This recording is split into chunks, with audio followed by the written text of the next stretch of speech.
Anna's point of view. Maganda ang mood na gumising ako sa araw na ito.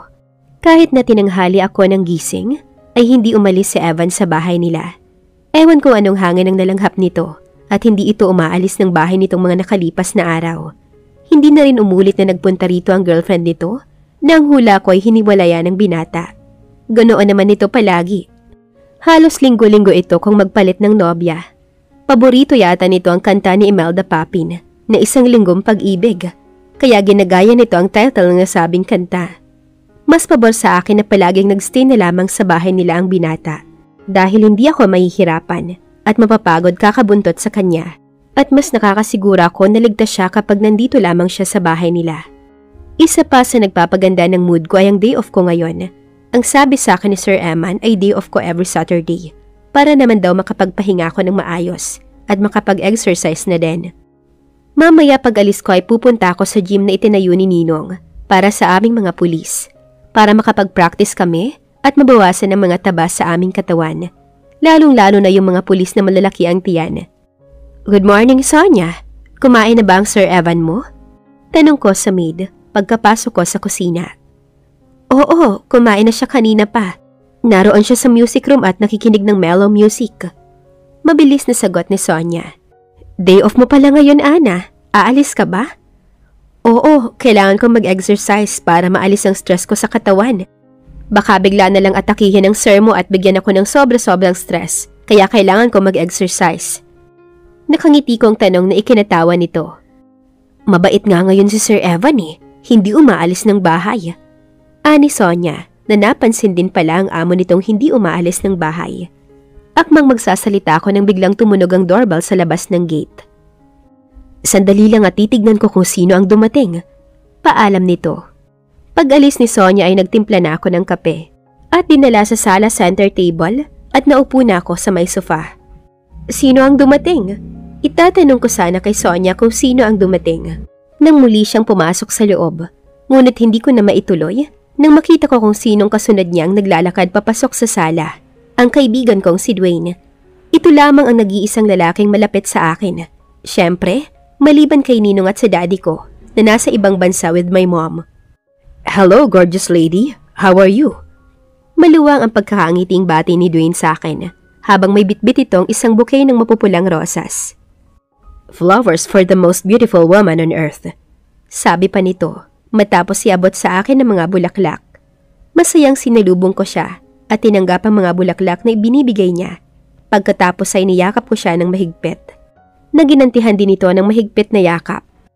Bigla akong napabitiw sa pagkakayakap kay Dwayne nang makarinig ako ng malakas na tikhim mula sa aking tagiliran. Nang tignan ko kung kanino galing yun, ay nakita kong nakatayo si Evan sa may malapit sa amin, habang naniningkit ang mga matang pinaglilipat-lipat ang paningin sa aming dalawa ng kaibigan ko. Kailan ka pa dumating? Hindi mo man lang sinabi na darating ka para nasundo kita sa airport. Masayang tanong ko kay Dwayne at inignora ko ang masamang tingin sa akin ng binatang boss ko. Galing ng Canada si Dwayne at nag-training ito sa isang special training na ginampanan ng iba't ibang kapulisan sa buong mundo.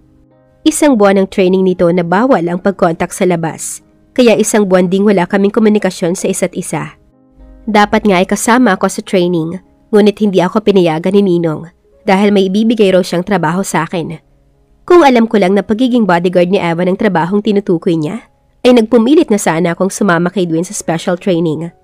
Gusto ko kasi ang makapag-training sa mga high-tech facilities, kasama ang iba't ibang kapulisan sa buong mundo. Minsan lamang nangyayari ang ganoon, kaya naman malaking achievement kapag ikaw ang napiling maipadala para mag-training. Sayang nga lang at hindi ako nakasama. Kahapon lang ako dumating. Nagpahinga muna ako sa bahay bago nag-report sa presinto kanina. Doon ko lang nalaman na isa ka na palang bodyguard ngayon. Kamusta naman ang pagiging bodyguard ng isang gwapong playboy? Mahina at nanunodyo ang boses niya. Pati na rin ang mga mata na wika ni Dwayne sa akin. Siguradong alam nito kung sino ang binabantayan ko ngayon, kaya tinutukso niya ako. Hindi lang nito magawang lakasan ng boses dahil nasa paligid lang namin si Evan na hindi ko alam kung bakit hindi maipinta ang muka. Ay nako Dwayne, huwag nating pag-usapan ng tungkol sa bagay na yan. Ang mabuti pa ay pag-usapan natin ang nangyaring training mo. Excited ang boses na sabi ko sa kanya. Pareho kaming sabay na paigtad nang malakas na ibinagsak ni Evan ang pintuan ng music room. Bumalik pala ito sa loob dahil hindi ko naman pinansin at pinakilala sa aking bisita. Mukhang galit yata ang boss mo dahil tumanggap ka ng bisita at hindi mo man lang siya pinakilala sa akin. Nag-aalalang sabi ni Dwayne habang nakatingin sa nakasaradong silid na pintuan ni Evan. Alam ko na may pagkabastos ang ginawa ko dahil hindi ko man lang ipinakilala si Dwayne kay Evan. Gayong ang huli ang may-ari ng bahay, ngunit hindi ko na yon pinansin. Bahala siyang magdabog hanggat gusto niya. Ang mabuti pa'y umalis ka na muna, Dwayne. Magkita na lamang tayo mamayang 5 o'clock ng hapon sa dating lugar. Doon ay makakapagkwentuhan tayo ng maayos. Day off ko naman ngayon kaya pwede akong umalis. Pasimpleng pagtataboy ko sa kaibigan ko. Hindi rin naman kasi kami makakapag-usap dito ng maayos dahil siguradong binabantayan kami ng binata. Okay, I got it. Sagot ni Dwayne. Pagkatapos ay nakangiting nagpaalam na sa akin. Inihatid ko siya hanggang sa labas ng gate. Nang makaalis na si Dwayne ay agad akong pumasok sa loob ng bahay para ilagay sa flower vase ang mga preskong rosas na binigay nito. Ngunit pagbalik ko sa loob ay wala na mga bulaklak na pinatong ko sa center table. Nagtatakang pinuntahan ko si Sonia sa kusina para tanungin. Kinuha mo ba ang mga bulaklak na nasa center table, Sonia? Hindi, pero kanina paglabas mo kasama ang gwapo mong bisita ay nakita ko si Sir Evan na lumabas sa music room. Ngunit hindi ko nga lang nakita kung kinuha ba niya ang mga bulaklak na bigay sa'yo. Mabilis na paliwanag ni Sonia. Naiiling akong naglalakad papunta sa music room para katukin si Evan at tanungin kung kinuha ba nito ang mga bulaklak ko. Ngunit agad akong napahinto sa paglalakad nang hindi sinasadyang dumapo ang aking paningin sa trash can na nasa gilid ng hagdanan. Agad ko itong nilapitan nang makita ko ang mga bulaklak na ibinigay ni Dwayne sa akin na nasa loob ng trash can. At may mga bali-bali na. Napasimangot ako dahil doon. Walang ibang magtatapon ng mga bulaklak ko sa basurahan, kundi si Evan lamang. Childish. Inis na bulong ko. Mabigat ang loob na lumapit ako sa pintuan ng music room at tinadyakan ng malakas ang pintuan. Pagkatapos ay nagmamadali akong lumayo, bago pa man makita ni Evan na ako ang may gawa nun. Anna's point of view. Nasa loob ako ng disco bar at kasama ko si Dwayne. Dito kami madalas tumambay, lalo na nag-aaral pa lang kami ng kolehiyo. 3 kaming tumatambay rito noon. Ako, si Dwayne at si Carlo, na noon ay boyfriend ko pa. Pero nang natuklasan kong niloloko niya ako, dahil kabi-kabila pala ang girlfriend nito, ay hindi na kami madalas nagpupunta sa bar na ito. At pag nagpunta man, ay 2 na lamang kami ni Dwayne. Pero nang umalis ang kaibigan ko papuntang ibang bansa, para sumali sa world training ng mga kapulisan, ay hindi na ako nakapunta ulit dito. Mabuti pinayagan ka ng alaga mo na umalis ngayon. Malakas ang boses na kausap sa akin ni Dwayne habang nakaupo kami sa pangdalawahang upuan at umiinom ng beer. Kapag nag-uusap kami, ay inilalapit namin ang aming mukha sa isa't isa para magkarinigan kami. Dahil malakas ang tugtog ng kumakantang live band sa stage. Wala siyang magagawa kung umalis ako. Dahil day off ko naman, ang daddy niyang nagbigay ng pahintulot sa akin na mag-day off tuwing Sabado para makapag-relax ako at mag-alis ng stress. Alam naman kasi niya na nakaka-stress ng sobra ang maging bodyguard ng panganay niyang anak. Sagot ko sa kanya. Para hindi ko na ilalapit ang mukha ko kapag magsasalita si Dwayne, ay iniusog ko palapit sa kinaupuan niya ang upuan ko. Kanina nang makita ko ang mukha ng lalaking binabantayan mo, ay hindi ko maiwasang mag-alala, Ana. Nakita ko na si Evan sa mga magazine at balita. Ngunit ngayon ko lamang siya nakita ng personal at masasabi ko na talagang magandang lalaki siya. At hindi na ako magtataka kung bakit sa kabila ng pagiging playboy ng kanyang image ay marami pa ring babaeng nagkakagusto sa kanya. Mayaman at gwapo siya, kaya kahit sinong babae ay talagang magkakagusto sa kanya. Ani Dwayne na seryoso ang anyo habang nakatingin sa akin. Diretsuhin mo na lang ako kung ano ang pinupunto mo, Dwayne. Huwag ka nang magpaligoy-ligoy pa at sabihin mo na kung anong gusto mong sabihin. Mabilis kong sagot. Pagkatapos ay kinuha ko ang baso na may lamang beer at tinungga ang lahat ng laman. Hey, huwag mo namang gawing tubig ang beer at mabilis kang malalasing yan. Hindi napigilang saway ni Dwayne nang makita ang ginawa ko. Sa halip na sagutin ang sinabi niya, ay tinitigan ko siya ng seryoso at hinintay na sabihin niya sa akin ang pinupunto niya. Okay, Ang ibig ko sanang sabihin sa'yo ay nag-aalala ako sa'yo na baka mahulog ang loob mo kay Evan. Ayokong umibig ka ulit sa isang babaero at sa bandang huli ikaw pa rin ang masasaktan. Paliwanag nito sa akin nang makita ang ekspresyon ng mukha ko na naghihintay ng paliwanag niya.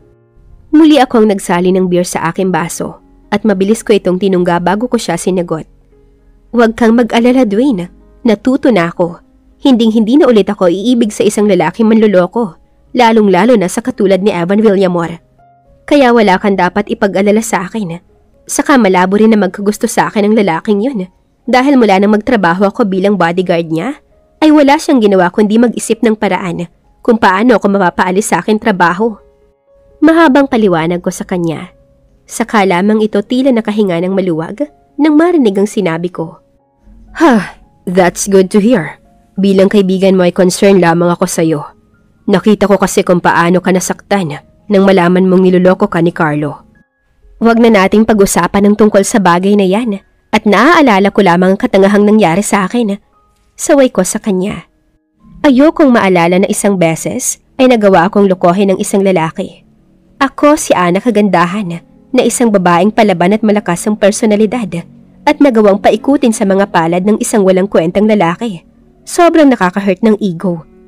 Okay. Change topic na tayo. Maya-maya ay sabi ni Dwayne na nakaintindi sa nararamdaman ko. Akmang ibubuka ko sana ang aking bibig para magtanong sa kanya kung kumusta naman sila ni Rina na long-time girlfriend niya. Ngunit naunahan ako ng pag-vibrate ng aking cellphone na nasa loob ng bulsa ng suot kong jacket. Sandali lang at sasagutin ko lang tung tawag. Paalam ko kay Dwayne nang kunin ko ang cellphone ko at makitang pangalan ni Gina ang nakarehistro sa caller ID. Nang tumango ito ay tumayo na ako at nagpunta sa isang sulok kung saan maririnig ko ng maayos ang kausap ko sa kabilang linya. Hello Gina, bakit ka napatawag? Agad kong tanong sa kapatid ni Evan na siyang tumatawag sa cellphone ko. Pasensya ka na kung naabala kita Ate Ana. Si Kuya Evan kasi wala rito sa bahay.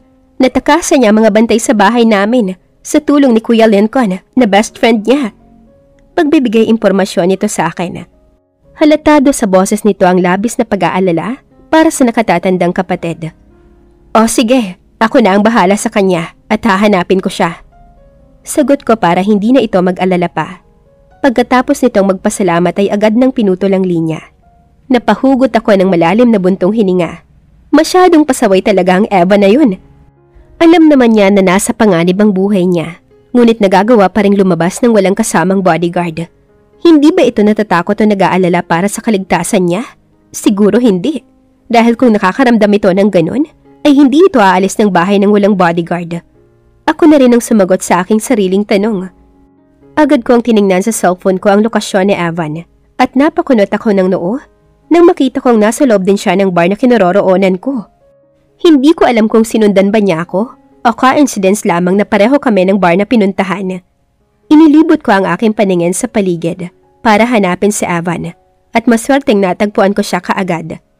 Nasa ikatlong hanay ng mesa mula sa mesang kinaroroonan namin ni Dwayne ang kinaroroonan nito.